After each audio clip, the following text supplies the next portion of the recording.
روج بروج هجمارا کوچبرین گوجه هرمین داعشê xwe xelas dikin zêde dibe. Sîvîlên gojibin kontrola Daişê tên rizgarkirin berê xwe didin deverên dibin kontrola Hêzên Sûriya Demokratîk Hesedê da. Li kampa Ayn Îsa li bakurî Reqa nêzî 6000 peneber têda jiyan dikin. Rêveberiya xweser û saziyên sîvîl pêşwazî û alîkariya wan dikin. û ji bo bicihkirina wan 400 çadir hatine vegirtin tevî PDVyên wan ji Isfinc û Betanî. û hewl didin got hemî PDVyên jiyanê ji xwarin û vexwarin ji wan re pêşkeş bikin.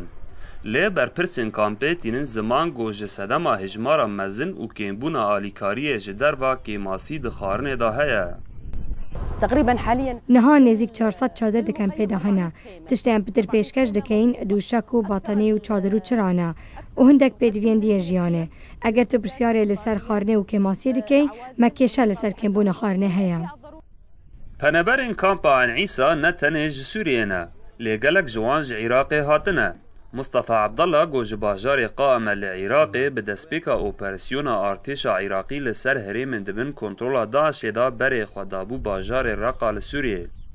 û piştî got Hesedê operasyona Xezeba Firatê dest pê kir, Mustafa tevî malbata xwe ji Reqayê derketin û xwe gihandin şervanên Hesedê got ew derbasî herêmê kirin û di kampa Ayn Îsa da bicih kirin.